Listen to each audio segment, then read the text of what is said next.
Baik, Assalamualaikum warahmatullahi wabarakatuh. Waalaikumsalam warahmatullahi wabarakatuh. Alhamdulillah Rabbil Alamin. Wa bihi nasta'in ala umuri dunia waddin. Asyhadu an la ilaha illallah wahdahu la syarika lah. Wa asyhadu anna Muhammadan abduhu wa rasuluh la nabiyya ba'da. Raditu billahi rabban wa bil islami dina wa bi Muhammadin nabiyya wa rasulah. Puji syukur alhamdulillah rabbil alamin senantiasa kita ucapkan kehadiran Allah Subhanahu wa taala atas rahmat dan karunia Allah. Pagi hari ini kita bisa bertatap muka. Pagi hari ini Allah meringankan langkah kaki kita untuk bisa hadir datang ke rumah sakit ini dalam rangka melaksanakan tugas kita sebagai ibadah kepada Allah. Apapun profesi yang kita lakukan, sebagai perawat, sebagai dokter, sebagai tenaga medis lainnya, atau tenaga administrasi lainnya, ini kan sebagai bentuk ibadah kita kepada Allah. Maka tentu niat ini harus kita luruskan, bahwa kita berangkat dari rumah untuk bekerja semata-mata dalam rangka mencari ridha Allah Subhanahu wa taala. Maka kita tidak bisa lepaskan dari rahmat dan karunia Allah. Allah sudah nyatakan berulang-ulang dalam Al-Quran kepada kita, falaula fadlullahi alaikum wa rahmatuh, kalaulah bukan karena karunia dan rahmat Allah, la kuntum minal khasirin, maka kalian akan menjadi orang-orang yang merugi. Falaula fadlullahi alaikum wa rahmatuh lattaba'tum syaitan, kalaulah bukan karena karunia dan rahmat Allah, maka kalian akan menjadi pengikut-pengikut setan, akan menjadi pengikut setan, yang mana setan itu tentu akan senantiasa menggoda kita, menjerumuskan kita untuk ikut bersama dia, ya, karena dia sudah dilaknat oleh Allah dan diberi kesempatan oleh Allah untuk menggoda kita. Maka Allah katakan kalian akan menjadi pengikut-pengikut setan, illa qalilan, hanya sedikit yang mampu bertahan dari bujuk rayu setan itu. Inilah orang-orang yang mukhlisin, orang-orang yang ikhlas. Maka kita bersyukur, senantiasa kita introspeksi diri kita bahwa kita memang tidak bisa berbuat apa-apa, dan semua itu memang atas rahmat karunia Allah, atas izin Allah kepada kita. Alhamdulillahirabbil alamin. Bersalawat kita kepada Rasulullah SAW dengan ucapan Allahumma sholli ala Muhammad wa ala ali Muhammad.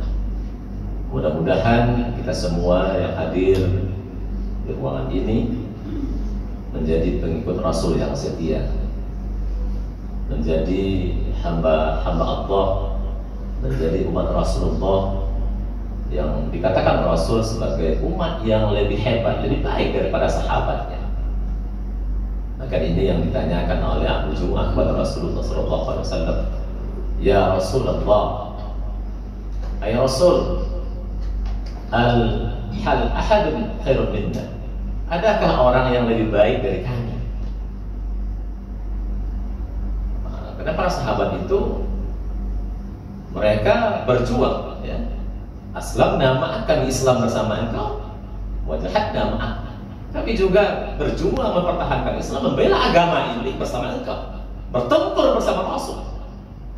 Maka adakah yang lebih baik dari kami? Kata Rasul, nah, ya,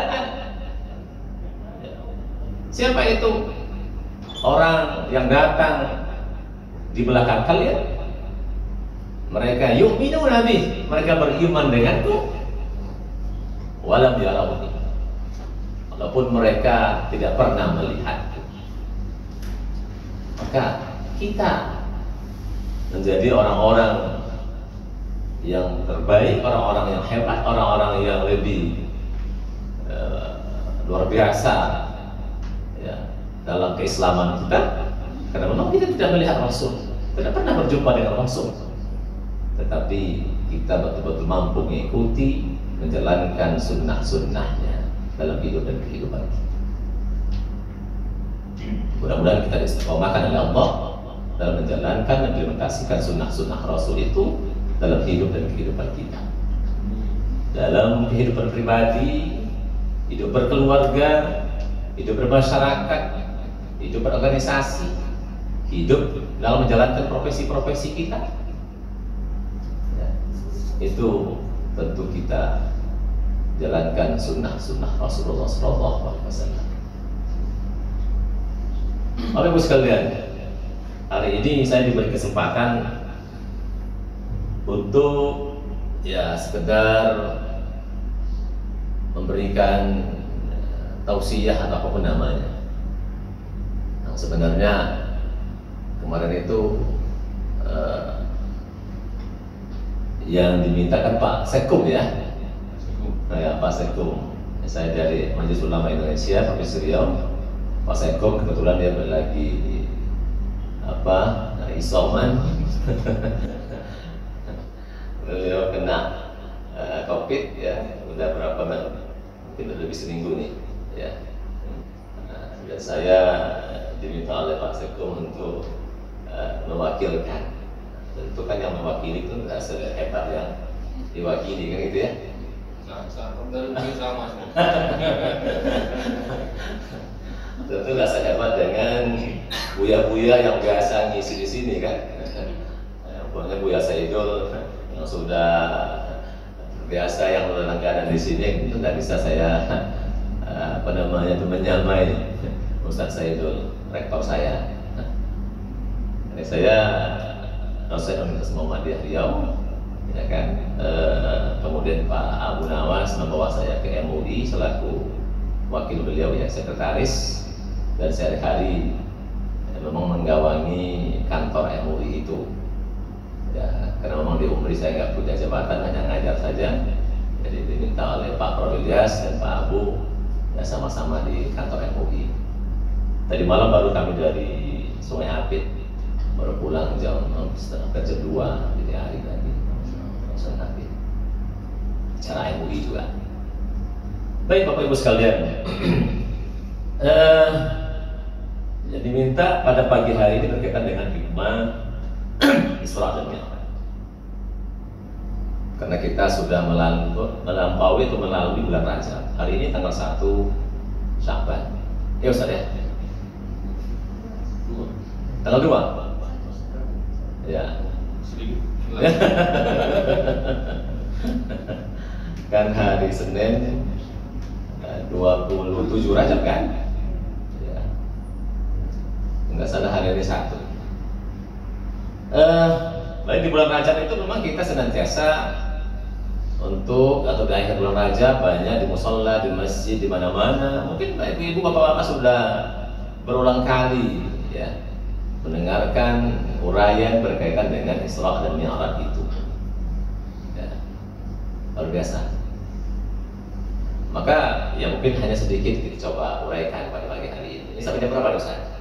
Biasanya? Serahkan kepada Buya. Pokoknya sampai Jumat nanti nih. Serahkan ke saya. Baik, Bapak Ibu sekalian. Pertama sebelum saya uraikan berkaitan dengan hikmah-hikmah Isra Mi'raj ini, tentu kami dari MUI mengapresiasi yayasan pimpinan Rumah Sakit Zainab ini untuk menerapkan rumah sakit berbasis syariah. Ini kan mungkin satu-satunya ya yang ada di Provinsi Riau ini. Ada yang lain? Karena saya kira tidak ada yang lain yang minta rekomendasi untuk Dewan Pengawas Syariah itu ke MUI. Kita selangkah lagi akreditasi juga. Iya, akreditasi, alhamdulillah. Silahkan lagi. Dalam tinggal turun ke lapangan saja. Iya. Nah, jadi ini luar biasa. Jadi memang kalau kita lihat hari ini kecenderungan masyarakat itu kan luar biasa untuk hijrah ya, ke syariah itu. Ya, bahkan juga pemerintah Provinsi Riau kan Pak Gubernur juga sudah mencanangkan ya, destinasi halal, pariwisata halal, kemudian konversi Bank Riau menjadi bank dari konvensional menjadi bank syariah. Ya. Nah, tentu juga harus didukung oleh semua komponen-komponen yang ada di Provinsi Riau, termasuk rumah sakit. Ya, bagaimana rumah sakit yang rumah sakit syariah itu seperti apa? Nah, memang kalau kita coba amati ya apa yang dihasilkan oleh Profesor Askari umpamanya. Profesor Askari itu mencoba untuk mensurvei, meneliti 200 negara yang ada di dunia ini. Kira-kira negara mana yang paling Islam? Ya, kalau ditanya ke kita, kira-kira yang mana, Bu? Negara yang paling Islam itu yang mana? Ibu-ibu, yang paling Islam itu kita ke Indonesia. Yang kalau datang Ramadan ini kan kita berbondong-bondong hadir di masjid musola. Ketika hari raya kita berjubel di lapangan, berjubel di mana? Kira-kira kitakah yang paling Islami itu?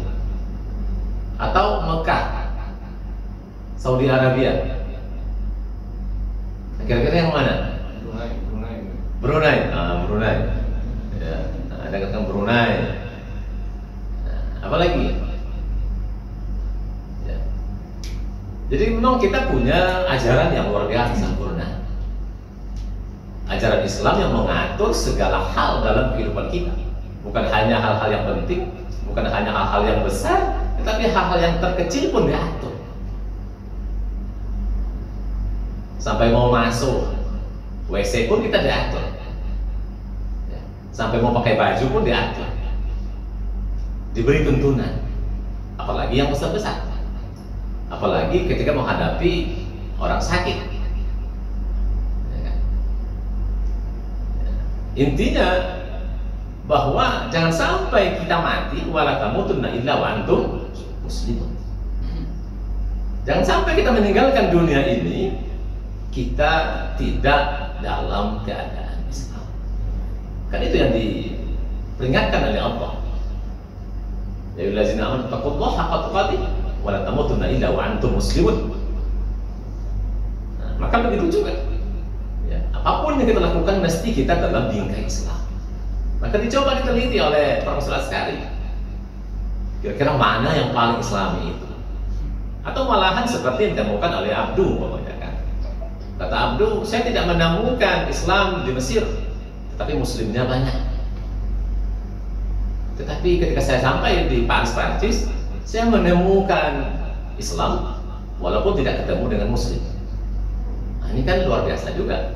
Itu Abdu, udah lama beliau hidup, jauh sebelum kita. Maka rupanya apa yang dihasilkan oleh penelitian Askari ini juga seperti itu. Negara yang dianggap karena menjalankan nilai-nilai Islam itu yang paling Islami itu adalah New Zealand, nomor 1, negara kecil. Ada juga Kanada. Ketika tokoh-tokoh Islam, tokoh-tokoh Muhammadiyah, NU, MUI berangkat ke Kanada, ya, dia ceritakan di Kanada itu katanya rumah orang nggak perlu dikunci. Nggak perlu dikunci. Ketika ditanya kepada penghuni rumah kenapa nggak dikunci, dia kembali bertanya kenapa harus dikunci. Nah, kan bingung juga kita kan.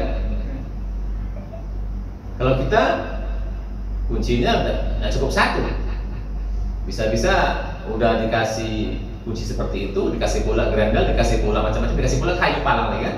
Nah, dipalang kayu. Begitu kita merasa nggak aman, berarti masih jauh kita.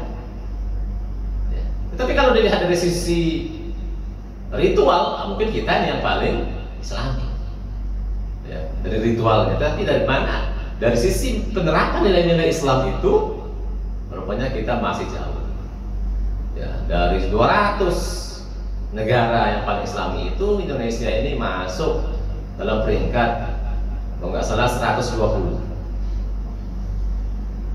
Negara-negara Asia ini seperti Malaysia, Brunei itu yang masuk dalam peringkat hampir 40. Itu kan juga memberikan sesuatu yang membuat kita miris. Kita yang punya ajaran, kita yang menjadi seorang muslim, kita yang sehari-hari membaca Al-Quran itu, tetapi rupanya kita tidak mampu menerapkan nilai-nilai itu dalam kehidupan kita. Maka kami dari Misana mengapresiasi ya, keinginan yayasan, keinginan semua pengelola di Rumah Sakit Zainab ini untuk menerapkan atau beralih kepada rumah sakit berbasis syariah itu. Hanya kita harapkan, kan cukup bangga. Walaupun kemarin agak lambat ya keluar rekomendasinya. Agak lambat. Ya. Jadi Bapak Ibu sekalian, ini yang menjadi sesuatu yang membuat kita miris. Ya. Ketika ini saya sampaikan dalam beberapa pengajian saya, waktu juga ada masalah jemaah itu nggak marah dia. Masa kita yang seperti ini, ya, kok tidak bisa menjadi orang yang atau masyarakat Islami? Karena memang indikatornya kan bukan hanya sekedar ritual, bukan sekedar menjalankan ibadah sholat, puasa, tetapi kan banyak indikator nilai-nilai keislaman itu ketertiban, ya kan, bagaimana demokrasi, bagaimana macam-macam semuanya dinilai itu, banyak indikatornya. Maka itu sebabnya Askari itu menyimpulkan berdasarkan hasil penelitian rata-rata yang dapat ya New Zealand menjadi negara yang paling Islam.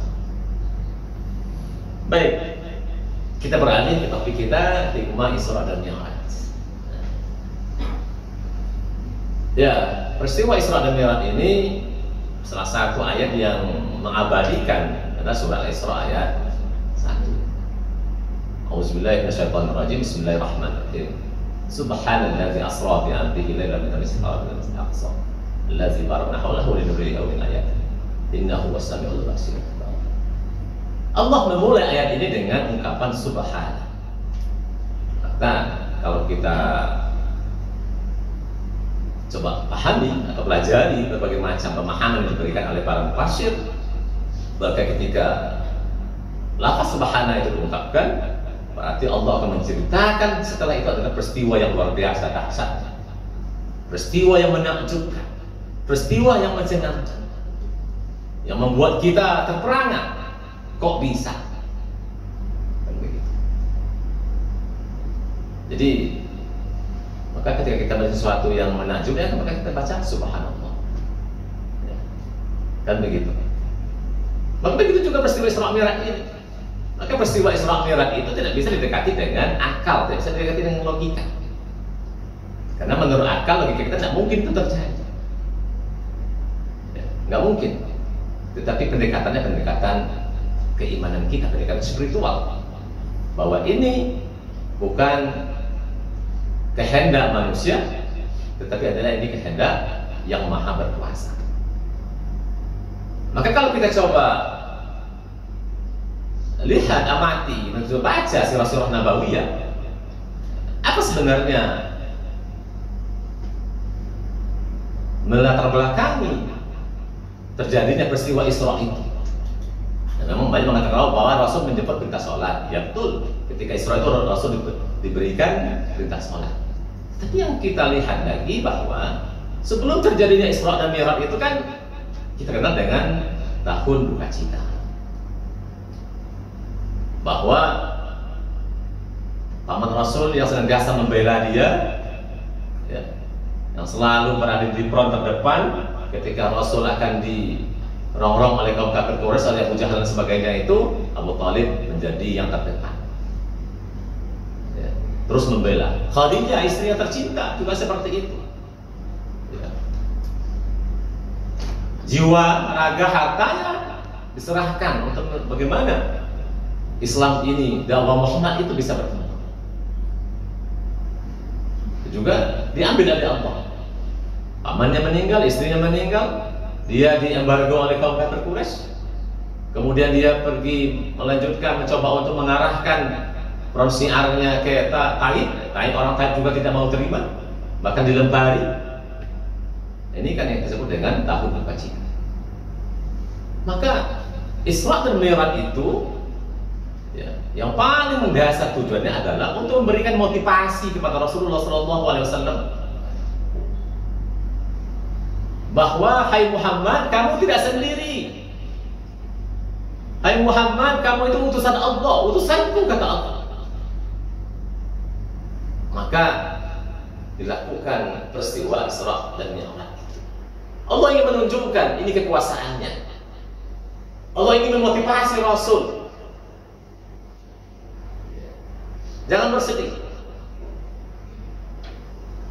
Bukan secara kebetulan Abu Thalib meninggal atau Khadijah meninggal begitu saja, tapi memang sudah skenario Allah. Sehingga Rasul merasa sendiri. Lalu Allah tunjukkan, kamu itu utusan Allah, Rasulullah. Maka Allah ingin memperlihatkan kekuasaannya dengan dilakukan terjadinya peristiwa Isra dan Mi'raj. Ini yang menjadi dasar. Oleh sebab itu, ya tentu Rasul, ya, kalau kita lihat dari peristiwa berikutnya, ya, beberapa tahun setelah itu kan bagaimana Isra itu setelah hijrah ke Madinah, ya, diterima luar biasa. Ya, karena memang sudah termotivasi. Ya, Rasulullah SAW bagaimana mengembangkan dakwah Islam itu. Lalu kalau kita lihat lagi, itu baca ayat lagi, tadi dikatakan peristiwa Isra Mi'raj itu minal Masjidil Haram ila Masjidil Aqsa, dimulai dengan masjid ke masjid.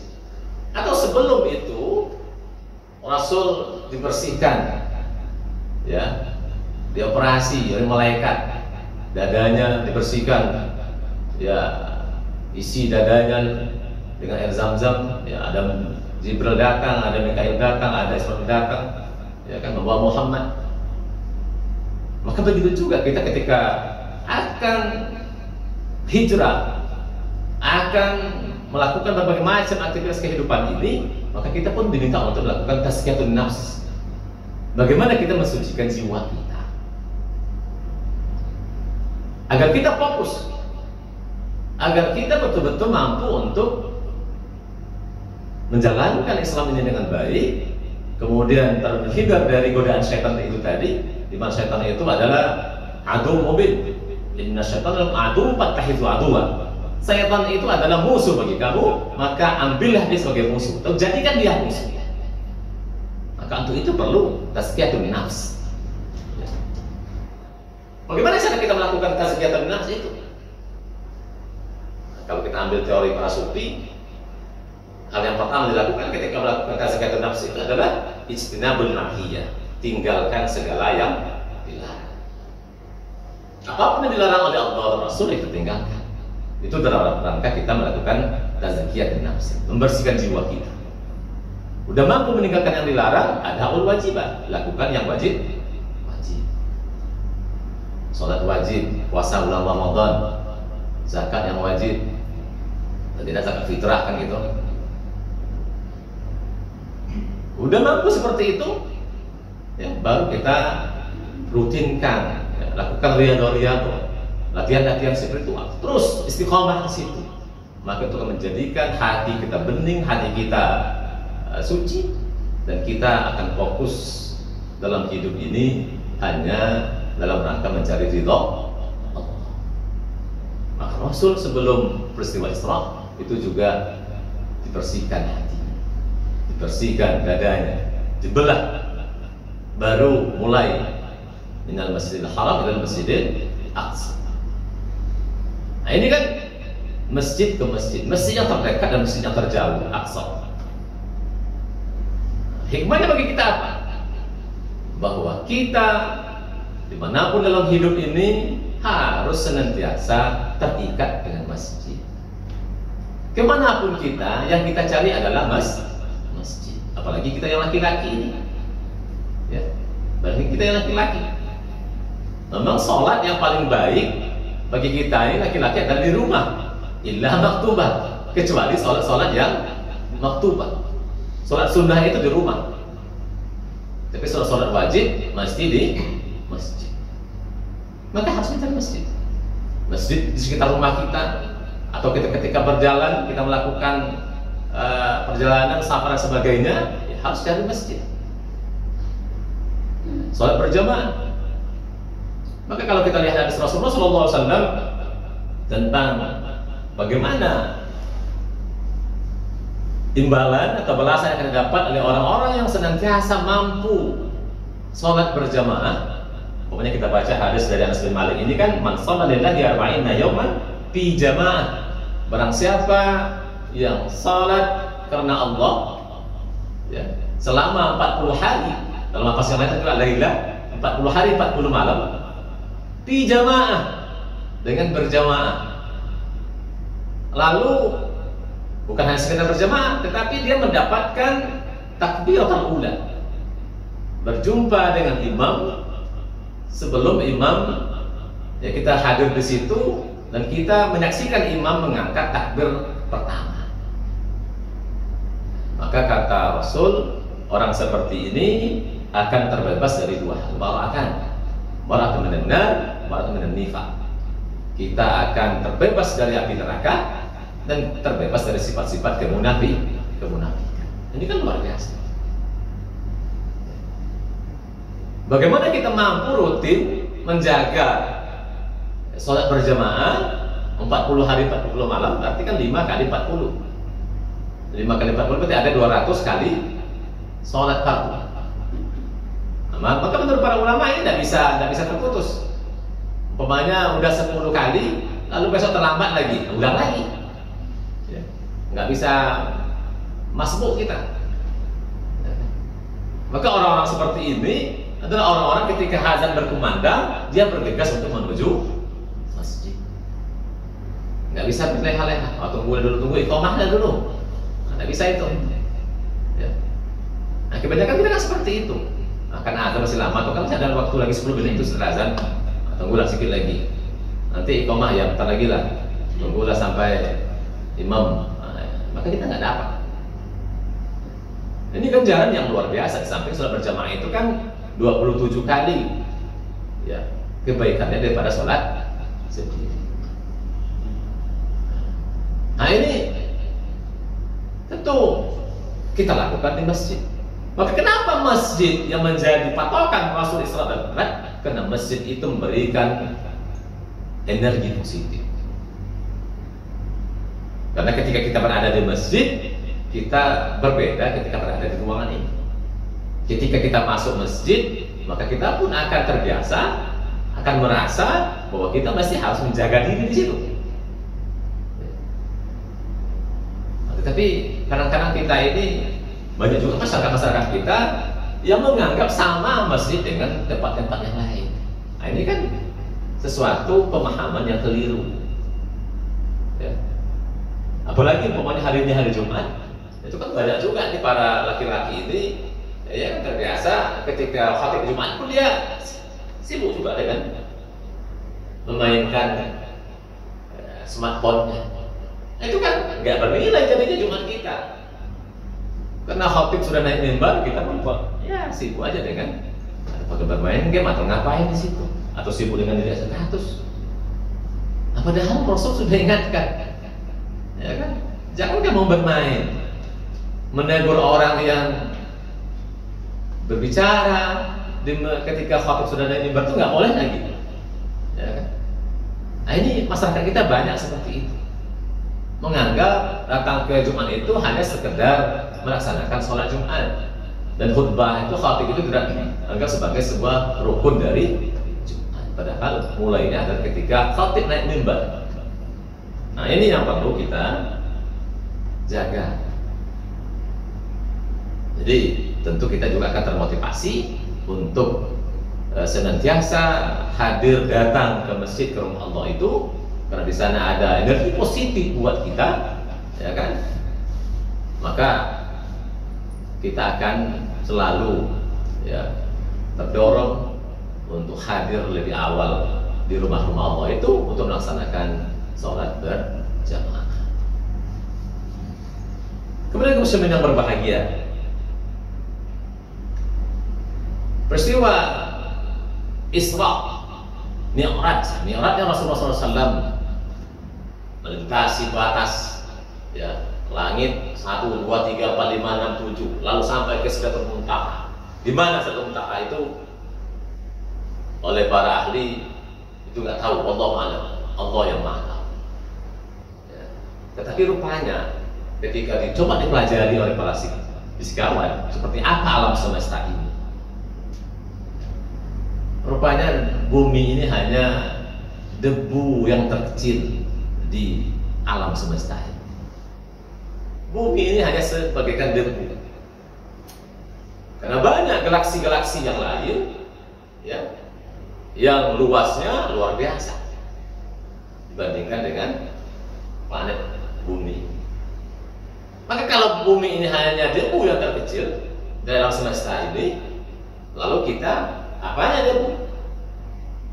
Kita ini apanya? Lalu Allah manusia ini. Lalu sebab itu apa yang mesti kita banggakan?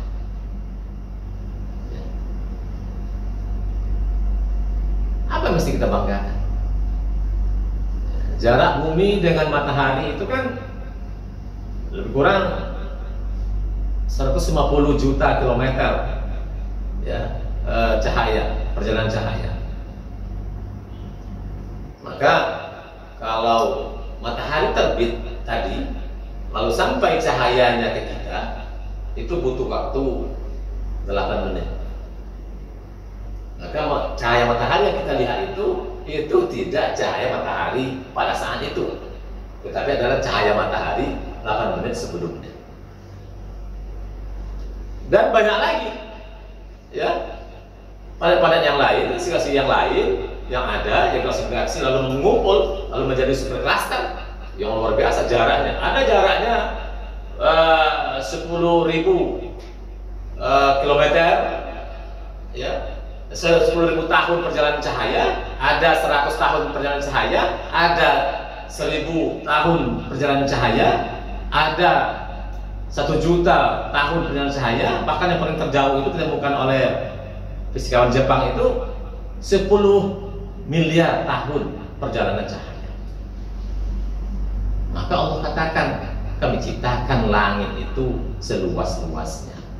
Ketika itu dikaji oleh para fisikawan, dia temukan rupanya memang alam ini mengembang antara galaksi yang satu galaksi yang lain. Dilihatnya dari waktu ke waktu itu makin menjauh ya, dia makin menjauh. Maka alam itu maka alam semesta ini luar biasa ya, luasnya.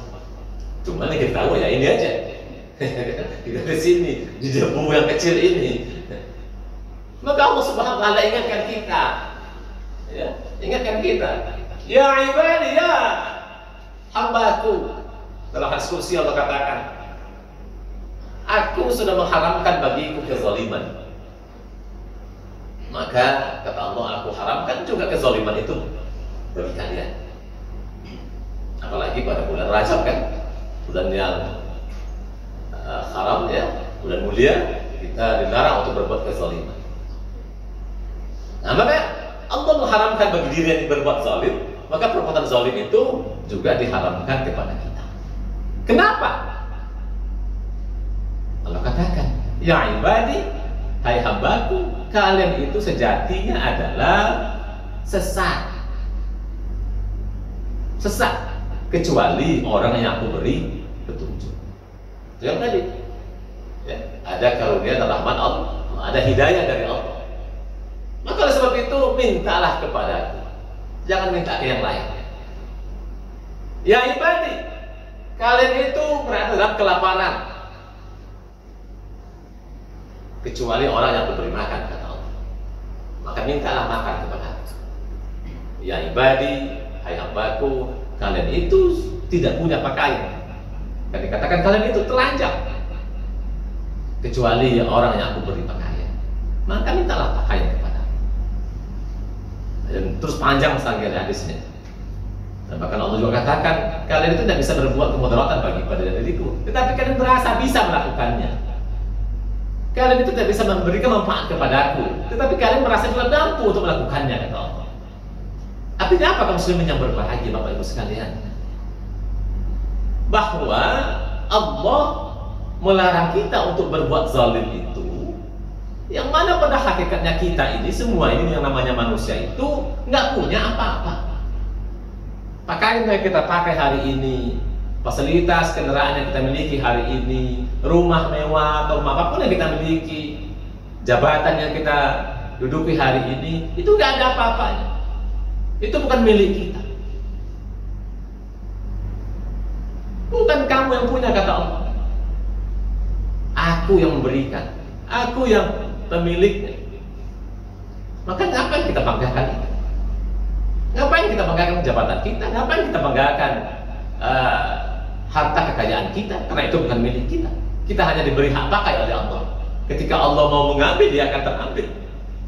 Sehingga dalam pandangan kita sama. Meskipun orang itu sama, kaya pun orang itu sama dengan kita.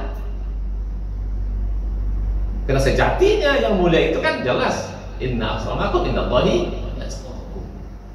Seberapa mampu kita mendekatkan diri kita kepada Allah dengan menjalankan aturan-aturan, menjalankan perintah dan meninggalkan larangannya. Kan Allah akan melihat itu. Maka ngapain kita berbuat zalim? Karena perbuatan zalim itu menjadikan kita akan berlaku atau menjadi hamba Allah atau orang-orang yang dikatakan oleh Rasulullah sebagai orang-orang yang bangkrut, orang yang mublis. Ketika ditanya oleh Rasulullah kepada sahabatnya, tahukah kalian orang yang mublis itu? Ya, tentu kita ketika ditanya orang yang bangkrut, jawaban kita ya orang yang punya modal berusaha lalu modalnya nggak kembali, ya bangkrut Rasul. Ya sama dengan kita seperti itu. Tetapi kata Rasul bukan itu yang dimaksud.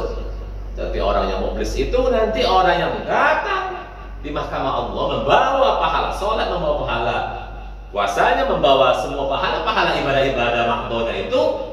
Tetapi pada saat yang bersangkutan datang si A, si B, si C, si D dan sebagainya, orang-orang yang pernah dizaliminya, orang-orang yang pernah dia berbuat tidak baik kepada orang itu, menuntut keadilan kepada Allah. Maka ketika banyak orang yang menuntut, semua ibadah pahalanya yang seharusnya kita masuk surga, tapi banyak orang yang menuntut, dikasih bagi-bagi ini untuk membayar hutang. Lalu ketika ada lagi yang menuntut, nggak ada lagi pahala, maka dosa yang menuntut dipikulkan. Maka inilah yang disebut sebagai al-muflis. Maka Rasul ingatkan kepada kita, ketika kalian berbuat zalim kepada sesama, maka minta dihalalkan sebelum datangnya mati. Sebelum datangnya mati. Tetangga kita, siapapun yang bergaul dengan kita, pernah kita zalimi, itu harus selalu kita minta dihalalkan. Karena kalau tidak, membuat panjang perjalanan kita nanti, ya, membuat panjang perjalanan kita.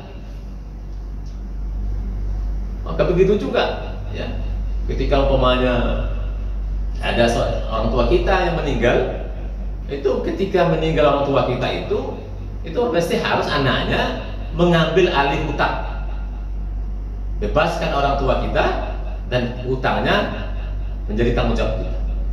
Itu cara kita membebaskan orang tua kita dari hutang. Jangan sekedar mengumumkan saja, saya umumkan ada yang berhutang, ada apa, datang. Itu aja, tapi bebaskan orang tua kita itu dari hutang. Biasanya kan masyarakat kita kan ya, kalau dia berhutang, ada yang apa, atau datang, ya kami akan bayar. Jadi perlu diungkapkan bahwa orang tua kami yang meninggal ini kami bebaskan dari segala hutang, dan hutang itu kami ambil, kami yang akan membayar. Silakan datang. Supaya perjalanannya jangan tersendat-sendat.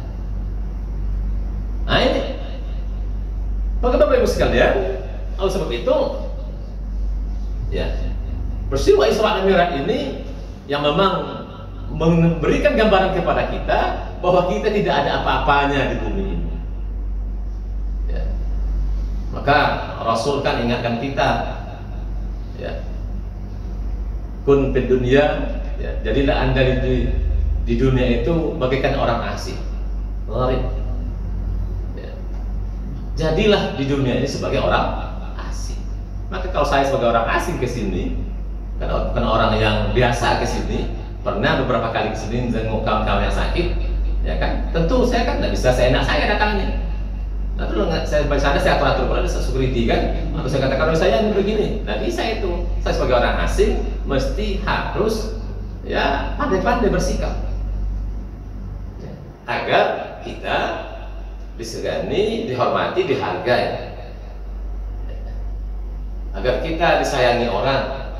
Maka begitu juga di dunia ini, kata Rasul, jadi ya sebagai orang asing, maka berpandai-pandai bersikap. Jangan sampai kita berbuat zalim, jangan sampai kita melakukan berbagai macam hal-hal yang akan membuat orang lain tersinggung dan lain sebagainya. Ini yang bisa kita coba petik ya, ketika melihat alam semesta ini yang luar biasa luasnya itu, ya rupanya kita tidak ada apa-apa. Maka kenapa kita berbuat zalim dengan orang lain? Yang terakhir, ketika sudah sampai kita di bulan Rajab memperingati Isra dan Mi'raj, lalu setelah itu kita akan masuk ke Sya'ban. Maka banyak riwayat menceritakan kepada kita bagaimana Rasul memperlakukan Sya'ban itu. Bulan Sya'ban adalah bulan di mana kata Rasul amalan-amalan kita diangkat. Amalan-amalan, bahkan para ulama juga sebagian mengatakan bahwa bulan Sya'ban itu kita melapor tahunan. Melapor amalan tahunan kata dia. Maka Rasul ya ingin ketika amalannya dilaporkan kepada Rabbul Alamin, ya ingin ketika itu dia berada dalam keadaan puasa, ya, ingin berada dalam keadaan puasa. Maka Rasul ingatkan kita bahwa bulan yang selalu dilalaikan oleh manusia itu adalah bulan Sya'ban. Maka istri Rasul Aisyah Ummu Salamah selalu menceritakan kepada kita bagaimana Rasul berpuasa dalam bulan Sya'ban. Kata beliau, tidak pernah melihat Rasul yang sebanyak ini berpuasa pada bulan-bulan kecuali bulan Sya'ban. Bahkan hampir sebulan Rasul puasa. Hampir sebulan dia berpuasa. Maka tentu kita sebagai umatnya, pengikut Rasul, ya kan, ya akan juga termotivasi untuk berbuat yang terbaik, berpuasa pada bulan Sya'ban. Ya, maka ketika kita berada Rajab itu menandakan kalau kita lagi Sya'ban, lalu kita akan berada pada Ramadan. Lalu, ya biasanya kan kita hanya mikirkan Ramadan saja. Kalau kita Ramadan, ya, kita akan tarawih, kita akan berpuasa, ya kan. Padahal, ya Rasulullah memberikan teladan kepada kita untuk memperbanyak puasa di bulan Sya'ban. Maka mari kita biasakan untuk berpuasa, ya berpuasa sunnah di bulan Sya'ban ini. Mudah-mudahan dengan senantiasa berperilaku seperti itu, kita pun akan mampu untuk mengisi hidup ini dengan yang terbaik, untuk senantiasa memperbaiki diri kita untuk menjadi yang lebih baik, dan mudah-mudahan dengan ketulusan, keikhlasan kita menjalankan semua ibadah ini, tentu kita berharap Allah meridhoinya. Itulah yang kita cari, ridho Allah Subhanahu wa Ta'ala. Saya kira sampai di sini ya yang dapat saya sampaikan. Mudah-mudahan ada manfaatnya bagi kita semua. Mudah-mudahan Allah Subhanahu wa Ta'ala mengistiqamahkan kita untuk senantiasa mampu memperbaiki diri, berbuat yang terbaik bagi hidup dan kehidupan kita, dan bagi lembaga menjadi tempat kita untuk bekerja. Ya, kerja itu betul-betul kita lihatkan semata-mata kita mencari ridha Allah Subhanahu wa Ta'ala. Makasih. Nasrul minallah wa fadlul khairu wa basyiril mu'minin. Wassalamualaikum warahmatullahi wabarakatuh.